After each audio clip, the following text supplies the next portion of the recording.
Il se tenait sous la pluie, invisible, jusqu'à ce qu'un milliardaire arrogant commette l'irréparable sur son seul ami, son chien.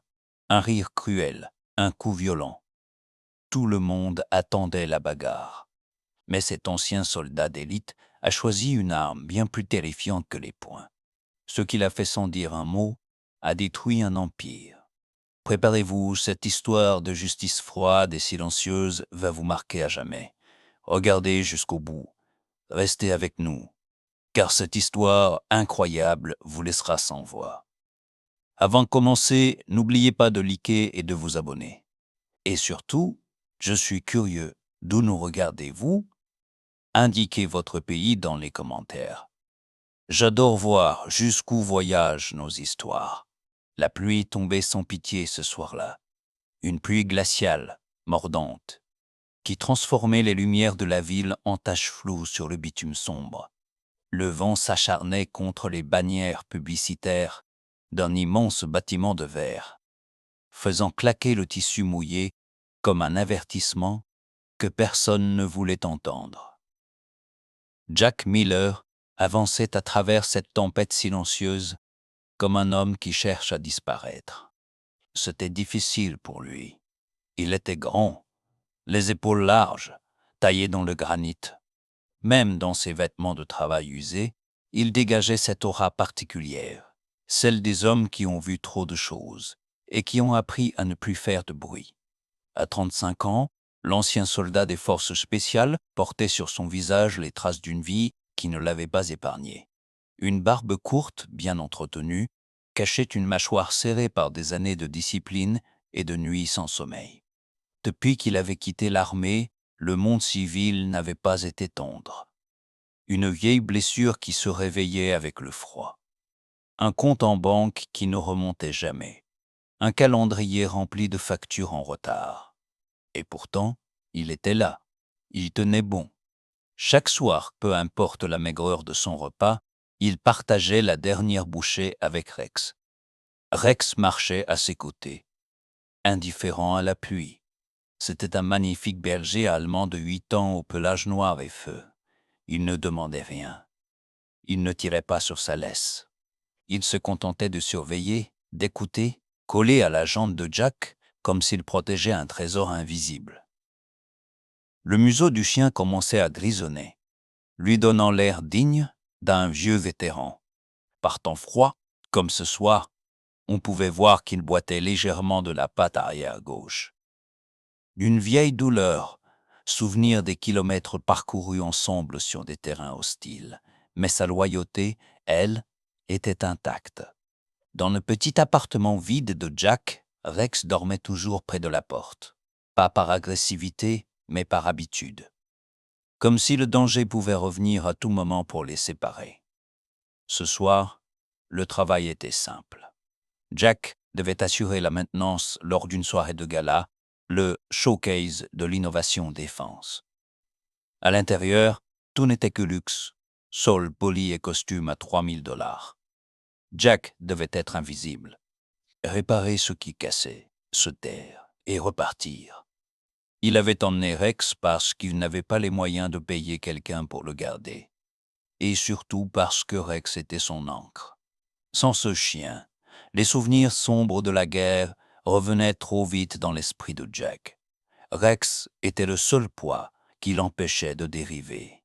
Devant les grandes portes vitrées, sous un petit abri en béton, Jack sortit une couverture pliée de son sac. Il la posa dans un coin sec, à l'abri du vent. Il se pencha vers le chien. Ses gestes étaient lents, remplis d'une tendresse qu'il ne montrait jamais aux humains. Ses yeux ombrés fixaient Jack avec une confiance absolue.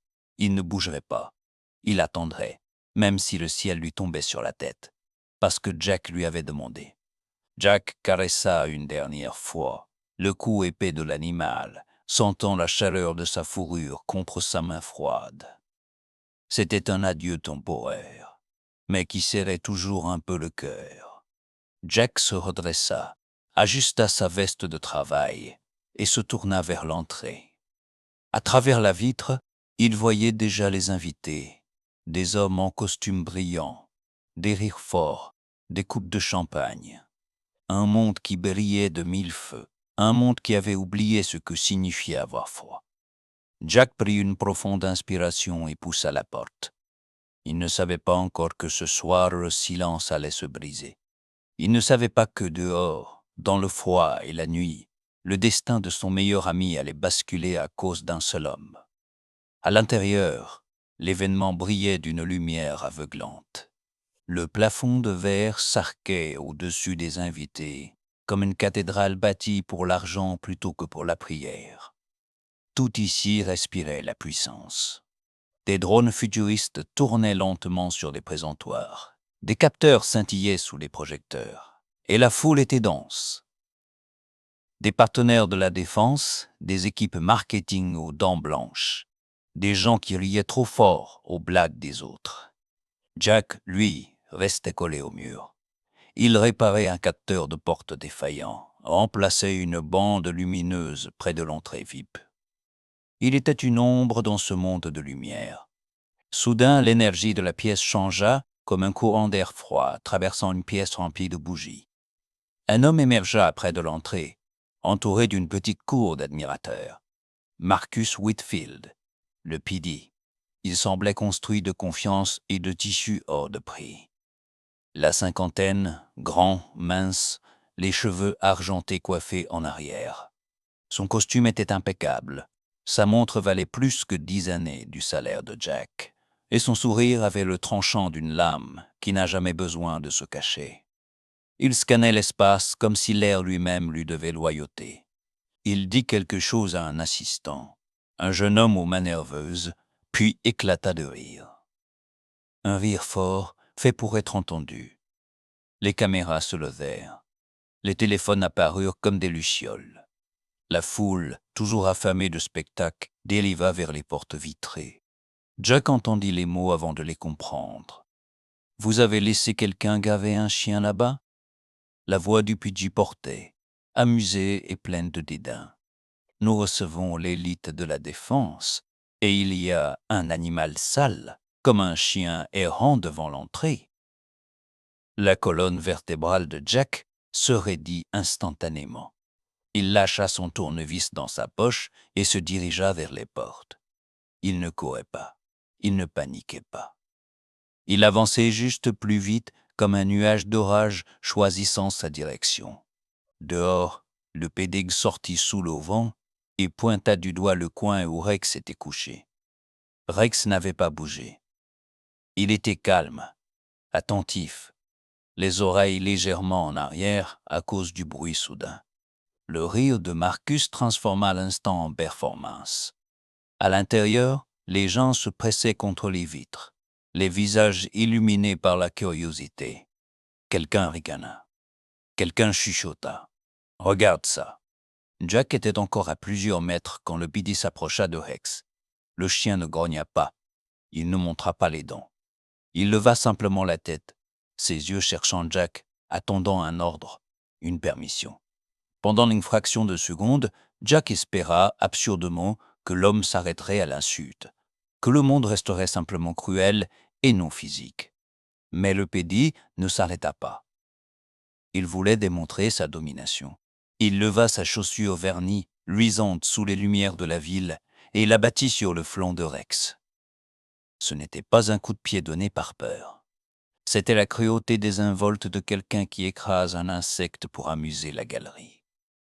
Le bruit fut sourd, écœurant. Un bruit de viande et d'os. Le corps de Rex se tendit violemment. Un petit gémissement involontaire lui échappa. Pas fort, pas dramatique, juste le son brut de la douleur qui ne sait pas comment supplier. Les rires se figèrent, mais les téléphones continuèrent d'enregistrer. Le pédago eut un petit sourire satisfait, comme s'il venait de corriger une tâche sur son tableau parfait. Jack vit Rex tressaillir. Il vit le souffle du chien se bloquer, mais surtout, il vit cette retenue loyale. Pas de morsure, pas de combat, seulement une dignité blessée qui regardait vers son maître, demandant silencieusement « Pourquoi ?» Quelque chose d'ancien s'éveilla en Jack à cet instant précis. Ce n'était pas de la colère. La colère est bruyante désordonné. Ce qui monta en lui était froid, tranchant et terriblement calme. C'était l'instinct sacré qui avait régi toute sa vie d'adulte, protéger ce qui ne peut pas se protéger soi-même. Il ne cria pas, il ne leva pas les poings. Son visage resta de marbre, mais à l'intérieur, ses pensées s'alignèrent avec une précision militaire. Ne pas aggraver les choses pour Rex, garder le contrôle. Il ferma la distance en quelques enjambées longues et lourdes. Ses bottes frappèrent le pavé mouillé avec un rythme de métronome. Le pédis se tourna à demi, le sourire encore accroché aux lèvres, s'attendant probablement à des excuses balbutiées de la part du concierge. Il n'eut pas le temps de comprendre. Jack s'arrêta juste derrière lui, si près que la foule à l'intérieur pouvait sentir la tension traverser le verre. La main de Jack se leva, calme, précise. Elle se posa sur l'arrière du col de la veste italienne de Marcus. Il ne serra pas pour étrangler. Il n'avait pas besoin de ça. Le contact seul, ferme comme un étau d'acier, suffit à stopper Marcus Whitefield au milieu de sa respiration. Le pédigué le sentit avant de le comprendre. L'autorité absolue d'un homme qui avait appris l'a retenu de la manière la plus dure qui soit. Jack le tira en arrière d'un pas mesuré, puis d'un autre. Il plaça son propre corps, large et solide, entre Rex et les chaussures vernies de l'homme. Pas de coup de poing, pas de voix élevée. Juste une distance réclamée, une frontière dessinée. Pour un instant, la foule ne sut pas comment réagir. Les téléphones hésitèrent.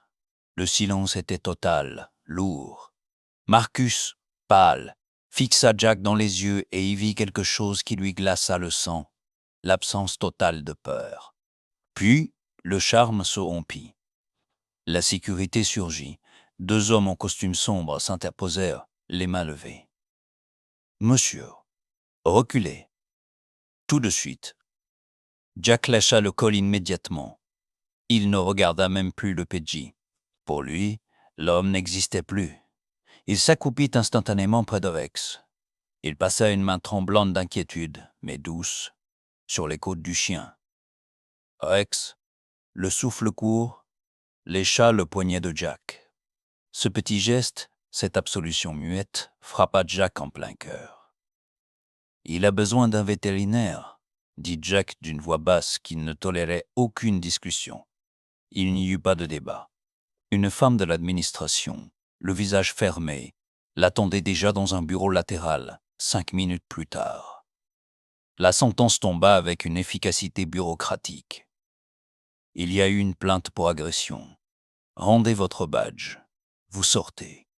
Maintenant. Jack posa le morceau de plastique sur le bureau froid. Il ne plaida pas sa cause.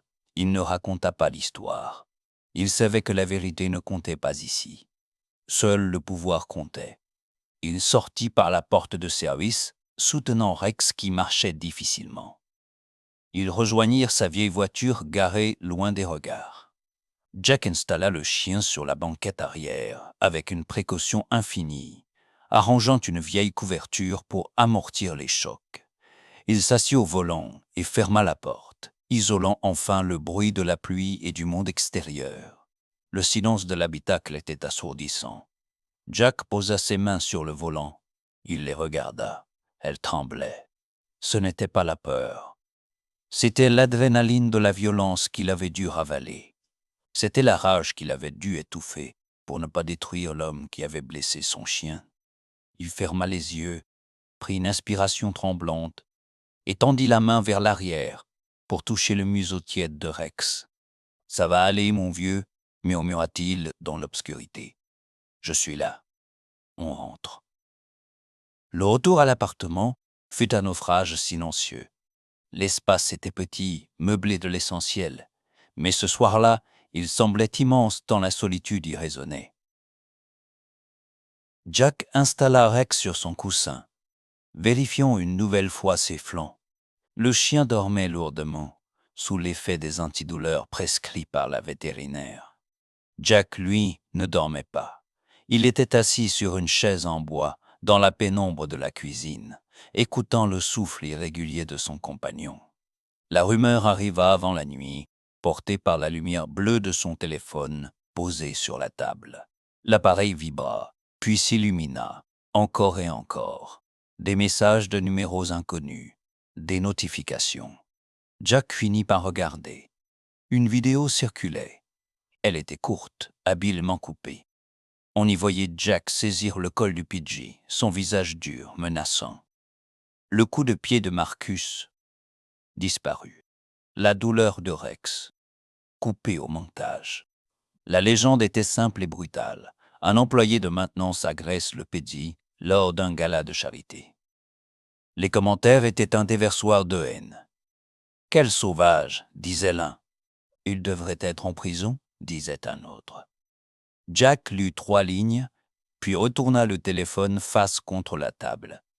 Il n'avait pas la force de se battre contre des fantômes numériques. Il avait une réalité plus pressante, son calendrier. Sans ce travail, le loyer de la fin du mois devenait une équation impossible. Le lendemain, il vendit sa perceuse et quelques outils de précision. Il sauta le déjeuner pour acheter de la viande de qualité pour Rex. Il se privait, non par sacrifice héroïque, mais par nécessité logique. Rex devait guérir. C'était la seule mission. Pendant 2 jours, le monde extérieur ne fut qu'un bruit de fond hostile. Mais la vérité a cette particularité obstinée. Elle finit toujours par remonter à la surface, comme un bouchon de liège maintenu sous l'eau. Cela commença par un murmure sur un forum spécialisé. Une nouvelle vidéo apparut. Pas celle du gala. Une vidéo ancienne, granuleuse, aux couleurs délavées par le soleil et le sel. On y voyait un chien plus jeune, puissant, naviguant à travers des décombres de béton avec une agilité effrayante. On entendait une voix hors champ, calme et maîtrisée. Celle de Jack. Le chien s'arrêtait, aboyait une fois. C'était Rex. La légende sous cette vidéo ne contenait aucune insulte. Juste 3 mots. Souvenez-vous de ça. L'algorithme, cette bête imprévisible, s'empara de l'image. Des vétérans commencèrent à commenter. Des noms de code, des dates, des lieux d'opération oubliés apparurent. « Je connais ce chien », écrivit un ancien maître chien de la marine. « C'est l'unité K9 qui a sorti mon équipe de l'effondrement en 2018.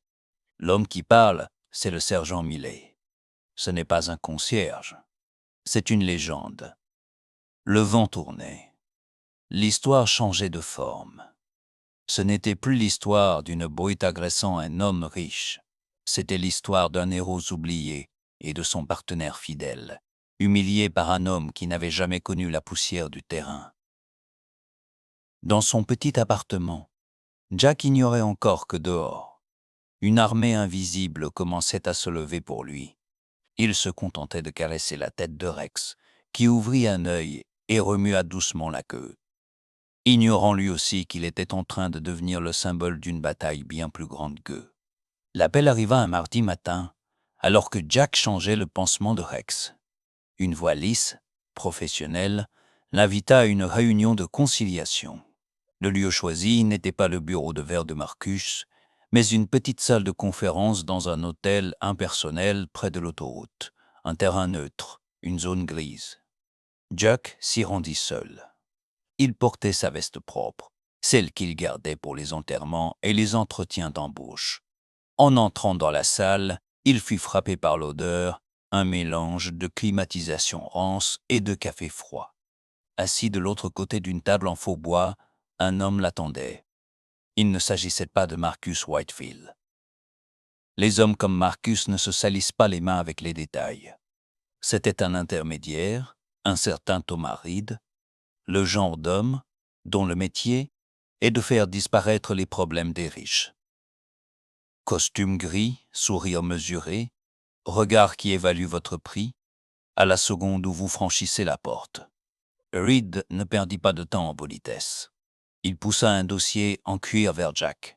À l'intérieur, pas de document juridique complexe, juste une proposition chiffrée. Jack regarda le montant. C'était beaucoup d'argent, suffisamment pour effacer ses dettes, payer le loyer pour un an, offrir à Rex les meilleurs soins possibles.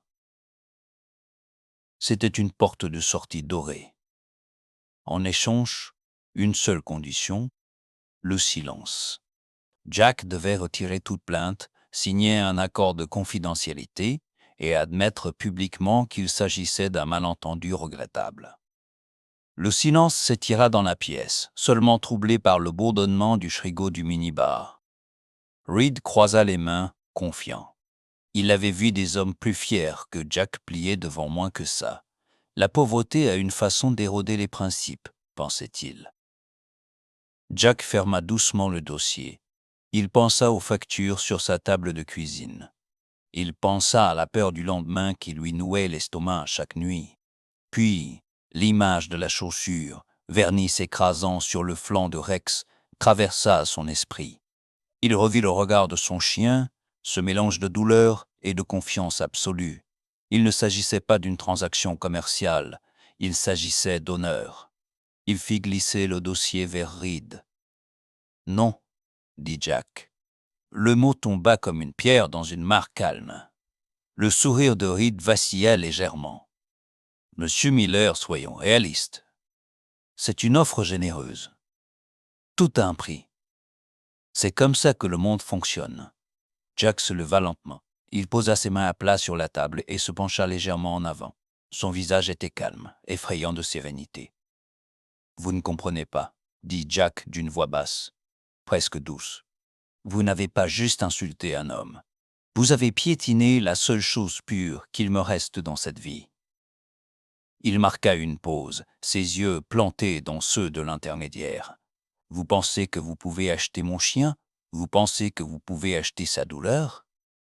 Gardez votre argent? Dites à votre patron que ce n'est plus à propos de l'argent. C'est à propos de ce qui est juste. » Jack tourna les talons et sortit sans se retourner. Dehors, sur le parking, le vent soufflait, mais l'air semblait plus propre. Il n'avait plus un sou en poche, son avenir était incertain. Mais en marchant vers sa vieille voiture, Jack se sentit plus riche qu'il ne l'avait été depuis des années. La guerre était déclarée, et pour la première fois, il savait exactement pourquoi il se battait. L'aube se leva sur le terrain d'entraînement municipal, une étendue de gravier et de béton fissuré, noyée dans un brouillard épais. Il n'y avait ni tapis rouge, ni projecteur, ni champagne. C'était un endroit brut, fait pour le travail, pas pour le spectacle. C'était exactement là que la vérité devait éclater. Jack arriva tôt. Rex marchait à son côté, le pas souple malgré l'humidité matinale qui réveillait ses vieilles douleurs. Le chien semblait sentir l'importance du moment. Il ne reniflait pas les herbes folles. Il gardait la tête haute, les yeux fixés sur Jack, attendant l'ordre. En face d'eux, une petite équipe d'évaluateurs indépendants installait des capteurs et des chronomètres. À leur tête, le docteur Holloway, une femme aux cheveux gris acier et au regard impitoyable, tenait un carnet. Pas de tablette tactile, juste du papier et un stylo. Elle cherchait la faillite, l'erreur. Le camp de Marcus Whitefield avait envoyé des observateurs. Ils se tenaient à distance, bras croisés, confiants dans leurs algorithmes et leurs nouvelles méthodes révolutionnaires. Pour eux, Rex n'était qu'un vieux chien obsolète. Jack n'était qu'un obstacle du passé. « Quand vous voulez, monsieur Miller, » dit le docteur Holloway. Sa voix était sèche comme une branche morte. Jack ne répondit pas. Il s'agenouilla près de Rex. Il ne lui donna pas de friandises. Il ne lui parla pas comme à un enfant. Il posa simplement sa main sur l'épaule puissante du chien et murmura un seul mot, à peine un souffle. « Travail. » Rex partit. Il ne courut pas comme un chiot excité. Il s'élança avec une économie de mouvement effrayante. Il glissa entre les blocs de béton simulant un effondrement, le nez au ras du sol. Là où les systèmes technologiques de Whitefield cherchaient la vitesse à tout prix, Rex cherchait la certitude. Il s'arrêtait, humait l'air, analysait les courants et repartait. C'était une danse silencieuse. Jack restait en retrait, guidant son partenaire par des gestes minimes. Un doigt levé, Rex tournait à gauche. Une main ouverte, Rex ralentissait. C'était comme voir une seule pensée partagée par deux corps. Les observateurs de Whitfield commencèrent à changer de posture. Leurs sourires s'effacèrent. Ils voyaient ce que l'argent ne pouvait pas acheter. Des années de confiance aveugle. Le test final était le plus dur. Une cible cachée sous 2 mètres de décombres, avec de fausses pistes odorantes dispersées pour tromper les sens. Rex arriva sur la zone. Il hésita. Le vent tournait. Il revint sur ses pas, vérifia une odeur, l'écarta. Il prit son temps. Le silence sur le terrain était total. On n'entendait que le crissement de ses griffes sur la pierre. Puis Rex se figea. Il planta ses pattes avant, leva la tête vers Jack et s'assit. Il ne gratta pas le sol frénétiquement. Il aboya une fois. Un son net, profond, définitif. Ici. Le docteur Holloway vérifia son chronomètre, puis regarda l'endroit indiqué. Elle fit un signe à son équipe. Ils dégagèrent les gravats. La cible était là, exactement sous le museau de Rex. Pas à 1 mètre, pas à 10 centimètres. Exactement là. Jack s'approcha. Il ne sauta pas de joie. Il posa son front contre celui de Rex, fermant les yeux une seconde. Le chien remua la queue, doucement, satisfait du devoir accompli. Les observateurs baissèrent les yeux. Les chiffres ne mentaient pas, mais ce qu'ils venaient de voir dépassait les statistiques. C'était la victoire de l'âme sur la machine. L'organique, imparfait et vieillissant, venait de donner une leçon d'humilité à la perfection artificielle. La chute de Marcus Whitfield ne fit pas le bruit d'une explosion, mais celui d'un château de cartes qui s'effondre dans le silence. Une enquête interne, une démission discrète, un vendredi soir, quelques lignes dans la presse financière. Pour Jack, cela n'avait plus d'importance. Il ne cherchait pas la vengeance. Il avait trouvé mieux, une raison d'avancer. Le véritable changement eut lieu loin des tours de verre, dans un quartier ouvrier où les bâtiments avaient des cicatrices et des histoires. Jack loua un vieux garage désaffecté. Le loyer était bas. Les murs sentaient l'huile de moteur et la poussière, mais la lumière y entrait franchement par de grandes verrières industrielles. Il n'y eut pas de cérémonie d'ouverture. Pas de ruban coupé, pas de discours, pas de champagne. Juste une feuille de papier scotchée sur la porte métallique, avec 2 mots écrits au marqueur noir, la seconde veille. Jack arriva avant l'aube, comme toujours. Il balaya le sol en béton taché, prépara du café dans une vieille machine qui grognait un peu et disposa des tapis. Rex trottinait autour de lui, ses griffes claquant joyeusement sur le sol dur. Le chien semblait rajeuni. Il avait retrouvé son rôle. Il n'était plus une victime. Il était à nouveau un gardien. Les premiers arrivèrent timidement, non pas attirés par la publicité, mais par le bouche à oreille. Ce murmure secret qui circule entre ceux qui souffrent. Hélène fut la première. Une ancienne pompière aux cheveux blonds, les mains tremblantes, hantée par un incendie survenu 10 ans plus tôt. Elle avait adopté un chien nerveux qu'elle n'arrivait pas à calmer. « Je ne sais pas si vous pouvez nous aider ?» dit-elle en restant sur le seuil, hésitante. « On est un peu cassés, tous les deux. » Jack sourit, un vrai sourire, qui atteignit ses yeux. « On ne répare pas ce qui est cassé ici, Hélène. On apprend juste à vivre avec les morceaux. Entrez. » D'autres suivirent. Un ambulancier qui ne supportait plus le bruit des sirènes. Une jeune femme, victime d'agression qui n'osait plus sortir de chez elle. Ils venaient avec leur chien, ou parfois seuls, juste pour s'asseoir. Jack parlait peu. Il laissait Rex faire le plus dur. Le vieux berger allemand avait un don. Il repérait immédiatement la personne dont le cœur battait trop vite. Il s'approchait doucement, sans brusquerie, et posait sa lourde tête sur un genou, ou s'allongeait contre une jambe. Il offrait ce que le monde moderne avait oublié, une présence silencieuse, sans jugement. Sous le toit de tôle du garage, une étrange alchimie opérait. Les épaules se détendaient. Les respirations ralentissaient. Les gens apprenaient à faire confiance à nouveau, guidés par un homme qui avait tout perdu et un chien qui avait refusé de mordre. Quelqu'un demanda un jour à Jack pourquoi il avait appelé l'endroit la seconde veille. Jack regarda Rex, endormi au soleil, au milieu d'un groupe de vétérans.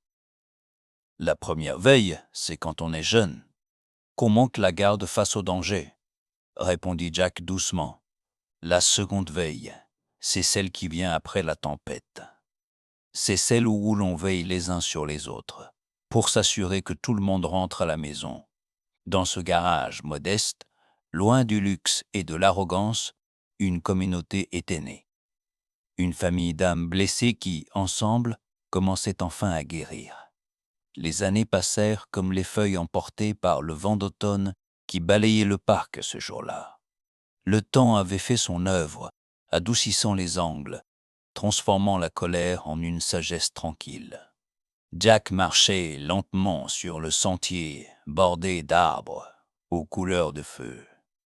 Sa barbe était désormais plus grise que noire, et ses pas s'adaptaient au rythme de Rex.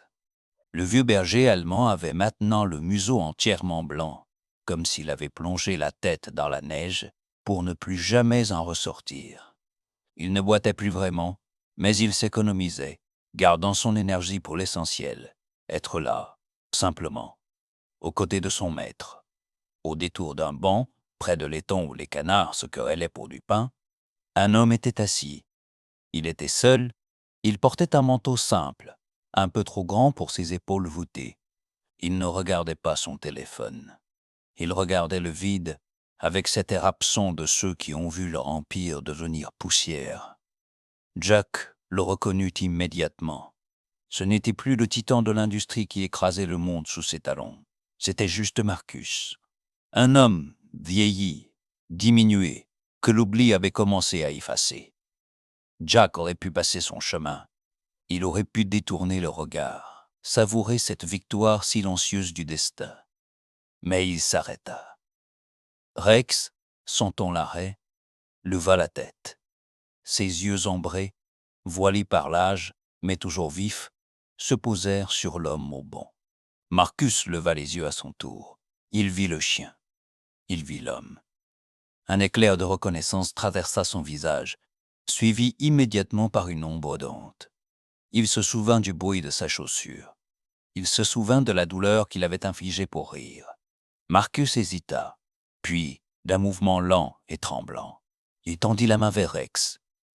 Ce n'était pas un geste de conquête cette fois. C'était une demande. Une supplique muette pour un peu de chaleur, dans un monde devenu froid. Rex se figea. Il avait la mémoire des éléphants et le cœur des justes. Il se souvenait de l'odeur de cet homme. Il se souvenait du choc. Jack ne tira pas sur la laisse. Il ne donna aucun ordre. Il laissa à son compagnon le choix souverain. Rex fit un pas en avant. Il renifla la main tendue, cette main qui avait autrefois tenu un verre de champagne avec arrogance. Puis, doucement, il poussa sa truffe humide contre la paume sèche de Marcus.